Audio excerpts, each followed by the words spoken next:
Hello, my name's Bev and I'm the author of the book Please Eat, A Mother's Struggle to Free Her Teenage Son from Anorexia, which describes our family's battle with the deadly eating disorder, anorexia nervosa, which my teenage son Ben developed back in 2009.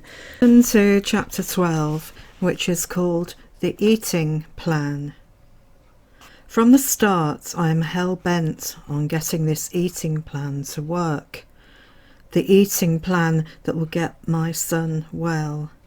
Eating plan 6, it says at the top of the page. I wonder how it differs from numbers 1, 2, 3, 4 and 5. There's also a sheet where I can note down what Ben eats and when, and any compensatory behaviours. I begin to make notes. But almost immediately I have to tweak it and ditch the idea of butter, potato crisps, sponge puddings, custard, chocolate bars and scones. After all, I can't clamp open his mouth and force feed him. I can't hold him down and make him sit there until he's eaten every calorific, fatty bit. This is a teenage boy we're talking about, someone who, even in his skinny state, is taller and stronger than me. So if I want to get eating plan 6 to work, I'm going to have to alter it, until someone shows me how to get all those donuts, Mars bars and crumbles into my child. Portion sizes don't work either. They might work if I was feeding him with pie, cheese and sponge puddings. They won't work with the kind of low-calorie, low-fat foods Ben insists on eating. A plateful of pasta with an oil-free sauce made from extra lean mince is not the same as a plateful of creamy, buttery spaghetti carbonara, nor is a butter-free slice of diet toast the same as the jam or custard-filled donut, which eating plan 6 suggests he has for a snack. For the time being, at any rate, I'm going to have to focus on getting the right amount of food into him, which is going to have to mean counting calories. The trouble is, I don't know what the right amount is. I can only guess based on what the internet says a 16-year-old growing boy needs, and then add a bit more to ensure he gains weight. Nevertheless, I'm determined to get some food into him. We'll cross the dreaded fats bridge when we come to it. Breakfast on day 1 of the eating plan is relatively successful, but the rest of the day is trickier. Snacks, juices, smoothies, sandwich, lunch, dessert, evening meal, another dessert and another snack. I feel as if I'm shoveling food into Ben until he can't eat any more. The demon doesn't like it, and it's about to make sure I know it. The next day, Saturday, Ben and I go shopping in the city centre. The plan is to pick up some lunch while we're there. Ben has always liked Pret, a cafe that makes its own imaginative sandwiches, salads and soups. But seconds into the busy cafe and I realise I've made the wrong decision. He stares miserably at all the sandwiches, baguettes and salads in the large display cabinet. Go on, choose one, I say, a little too brightly. How about this or this one? That looks nice. I sense my stress levels rising. I pretend to be relaxed. Ben picks up a sandwich, examines the calories and fat content, and then puts it down again. Then another, and another. Suddenly he spies something advertised as a half-fat sandwich. Half the fat, because it is literally only half a sandwich. No, you're not having that, I whisper loudly, trying to ignore the curious glances from people pushing past us in the queue. Ben picks up another sandwich and puts it down, then picks up another and puts that down too. Then slams one at random onto the tray and propels himself and a sandwich towards the till.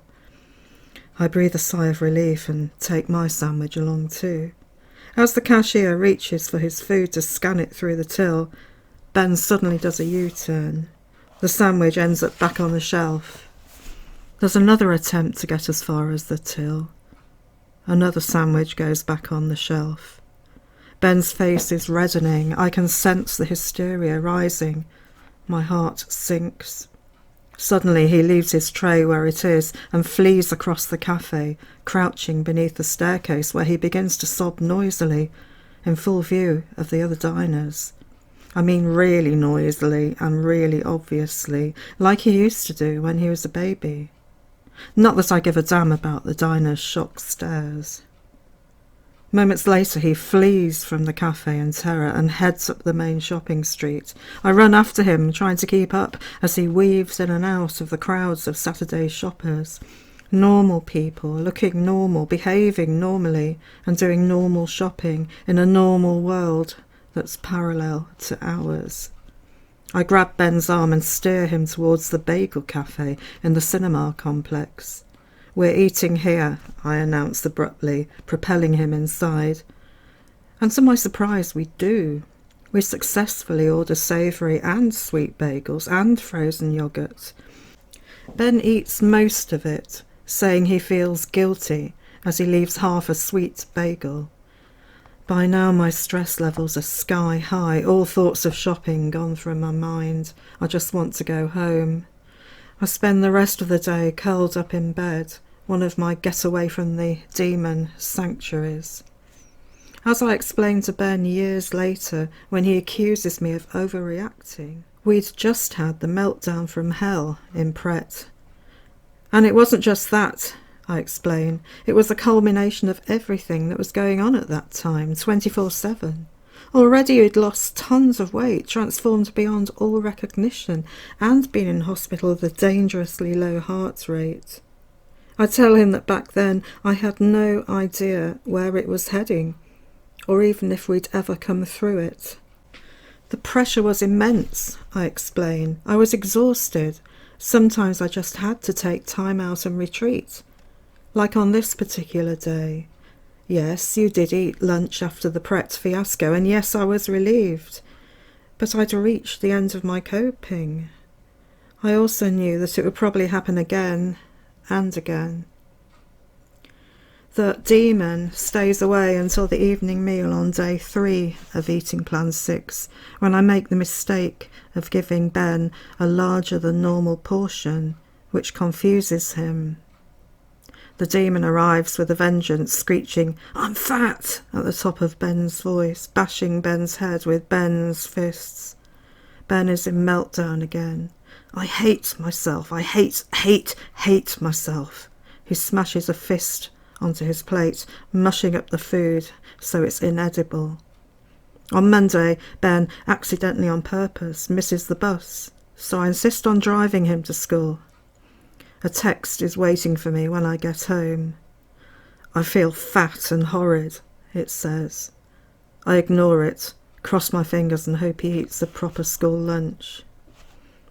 Tuesday isn't so bad. We have a meeting with Linda which helps to take the pressure off for a while. But the demon is never far away for long, and by the next day it's back, attracted by the half naan bread I'm trying to get Ben to eat with his curry. The prospect of fatty, carbs-laden bread sends him into a spiral of panic, which gets worse when he discovers we're having lamb kebabs the next day. "I can't cope!" His scream reaches fever pitch. "I'll be thinking about it all day. Is that what you want?" Yet again the demon is punishing me for force-feeding him. "Look," I insist, "you're strong. You can do it. Just give yourself a good talking to." He responds by slapping his face violently with his fists over and over again. Eventually, to my surprise, he sits down and eats the meal, saying he doesn't want to talk about it. The following day, I bottle out and allow the lamb kebabs to be swapped for a low-fat chicken burger.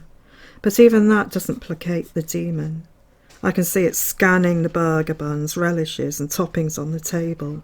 "There's too much choice," Ben yells. "I don't know where to start. I don't know what I should have. I can't tell if I'm having too much or too little. I just don't know." He begins to pick up stuff and put it down again, flitting from one dish to another. He crashes his fists down on the plate, sending food flying. But, like yesterday, he eventually calms down and eats. Unfortunately, the demon isn't happy with the way Ben's calmed down and eaten his meal. Later that evening, Ben suddenly throws down the book he's reading. Crash! Bang! "I'm fat!" he howls, smashing his fists onto the coffee table and thumping the furniture. "I don't need all this food you're forcing me to eat. My old diet was fine." Arguing with him is useless. I might as well be talking in Chinese. He keeps repeating the same irrational words over and over again. It's as if he hates me. By the next day, Ben has calmed down. I keep him off school and we spend most of the day on the sofa, talking. I put my arm around his shoulder, trying to get to the heart of the matter. Much of the time he just sits and sobs or curls up in a ball while I talk quietly and I hope encouragingly. I pray he's listening and hope it's going in. But his mind is busy whirring around like a machine, calculating calories and fats, working out how much exercising he'll need to do to burn off the food he's just eaten, and worrying about what we'll be eating later. "I can't eat those Scotch pancakes you bought, Mum," he says out of the blue. They're 85 calories each.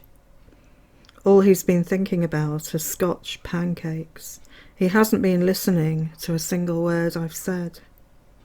The next evening, Ben is sitting on the sofa when I'm suddenly aware of him looking down, eyes fixed on his belly. I know what's coming next. He lifts his sweater and pinches the rolls of fat and prods his double chin. "Can't you see how fat I'm getting?" He squeezes the folds of skin viciously. "Can't you see you're making me fat? You, Dad and Cams, you all want to make me fat." Arguing is pointless. On Monday we have a meltdown at lunch. "I'm greedy," he screeches. "Can't you see I'm overeating?" And suddenly we're back to pinching the stomach folds and the waist fat. He slams his palms against his fat belly. "Can't you see that I'm going to blob out if I go on like this?" He looks at me desperately, as if I've gone mad, as if I don't understand the most obvious fact in the universe.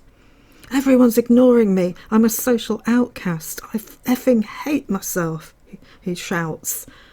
"And they say I'm fat. No wonder they do, when I'm not being allowed to exercise." For the time being, Ben's banned from PE and games, but he's still exercising at home. He insists I weigh him. I refuse. He's itching to get weighed and charges out of the room, desperately trying to find where I've hidden the scales. Thankfully, I've hidden them well. Then Ben discovers we're having curry for supper again. "You're destroying my life. I don't need to eat all this food," he shrieks. "Can't you see how fat I am? Other people can." "Who can?" I ask aghast. No reply. I could throttle whoever it was who shouted, "Run, fat boy, run!" on one of his many runs to the park and back. What are these people on, for God's sake? Or the Year 9 boy at school whose gang crowded around Ben, taking the mickey as he hid at the top of a little-used staircase to eat his packed lunch. These days, Ben pinches his fat gut virtually every evening. It is agonising for us to watch him scrunch those loose folds of skin, pinching them until bruises begin to show. "Look, I'm fat!" he screams the next evening, prodding his belly viciously. He begins to pull out his hair in clumps. "Fat! Fat! Fat!" He gets up from the sofa, runs to the wall and bashes his skull against it, slapping his face with his fists before charging upstairs and barricading himself in his room. I rush after him and push against the door, but it doesn't budge. He's holding it shut. He weighs less than I do, and I'm only small, yet uncannily, he's far stronger than me. Eventually I force myself into the room. Ben grabs me by the shoulders and begins to shake me violently. "Where have you hidden the scales?" Again I refuse to tell him. "I'm going to find them." He begins to pull clothes and books out of cupboards and wardrobes, but even the demon can't find where I've hidden the scales. By Wednesday, Ben is panicking about the size of his fat gut. His entire happiness seems to centre around the perceived size of his belly, which always leads to the need to exercise it off mindset. That evening, he suddenly looks at his belly, prods it, yelling that he's fat, fat, fat, disgustingly fat. Then we're back to the head banging, the skull hammering that makes me grit my teeth as I wait for the sound of shattering bone. Good grief, the human skull must be strong. But then we've always joked that Ben's head is made from concrete. Looking back on our early CAM sessions, I have no memory of being shown how to implement Eating Plan 6 successfully. I'm just aware of doing it and making copious notes on Ben's daily reactions and behaviours. These notes, I assumed, would be used to discuss and analyse Ben's progress. In the event, I don't remember my notes being used at all, except to help me put together this book. Aside from the eating plan, I do remember being asked at one of the very first CAM sessions to write a letter about what I, as a parent, would say to the anorexia if it were a person. Again, I assumed we would be discussing this at a future session. It was never referred to again. This is what I wrote. Evil anorexia, I can't address you as dear because I loathe and hate you more than anything I've ever hated in my life. You are an evil little sneak that crept into our family uninvited even earlier than we thought you had. You saw our happy family. You saw my good-looking, bright, sporty, friendly and confident son. In fact, you probably honed in on him around the time I was feeling so mega proud that this young man, this handsome individual who girls would pass in the street, admire and turn round to take a second glance, this wonderful, amazing young man was my gorgeous son. I made him incredible. So you decided to ruin all this. You sneaked in and took over his mind. Only you disguised it as normal behaviour for many months, so we didn't realise you were there. Being with Ben every day, we didn't notice the subtle changes, many of which were disguised as normal behaviour. It was only when Ben's grandma visited in September and commented on his appearance that we realised he had changed so much. Actually, you know, I could write pages and pages about why I hate you so much, but I'm not going to do that. Instead, I'm going to tell you how we plan to send you packing, to expel you from inside Ben until not 1 ounce of your evil remains. And I will get my wonderful little boy back before you eat up the rest of his remaining childhood. One thing you hadn't banked on was how strong Paul and I are. We're not the kind of parents who give up on things. We're fighters, and we will fight tooth and nail where our beloved son is concerned, the most precious possession we have in the world and our reason for living. For me, this started when I gave birth. It was a horrible birth, but the bonding I made with Ben took me by surprise. I knew that, given poorer medical care, one or both of us could have died during the birth. What I felt as we both lay there, me battered and bruised and cut, was a primeval instinct. It was almost animal in its intensity, a case of me and Ben against the world. I knew at that moment that I would love and protect Ben forever, and give my life for him if needs be. And I know that Paul thinks the same. If I were you, evil anorexia, I'd slink off back to your nasty, dark, damp, evil little hole. You don't stand a chance with us. OK, it might involve some tough love on our part, but you know it's not Ben we'd be talking to. It's you. We've known Ben long enough to know what the real Ben is. A lot of what we're seeing now isn't him at all. It's you. The thing is, we know when it's you that's talking or lying. You can't get away from us now that we recognise you. OK, so there are little things you do because you think that if you failed with one thing, you'll get away with another.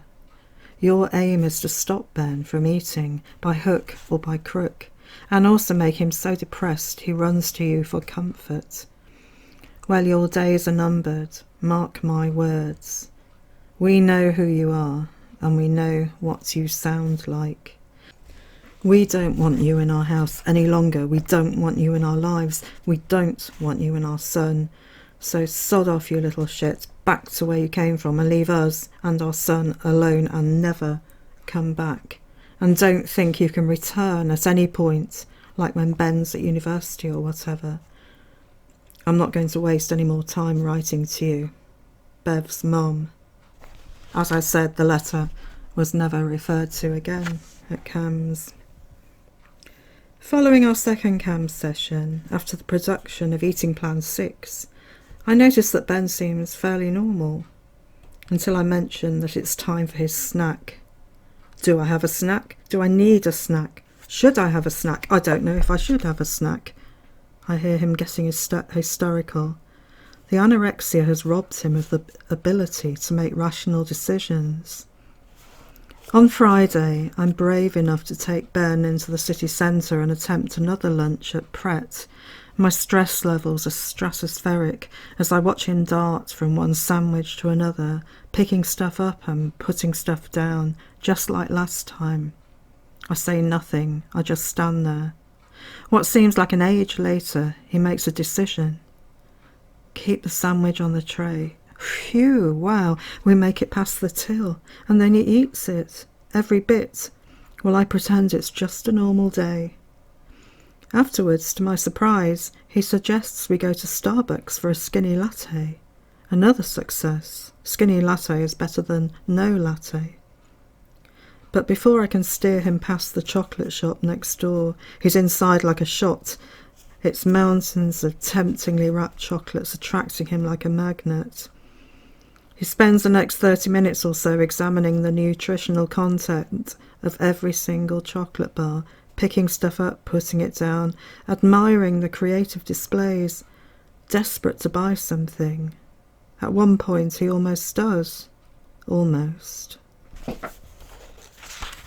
That's the end of chapter 12. If you go to the end of this video, you'll find the in-video link to chapter 13, which is called Pear-Shaped and Messy.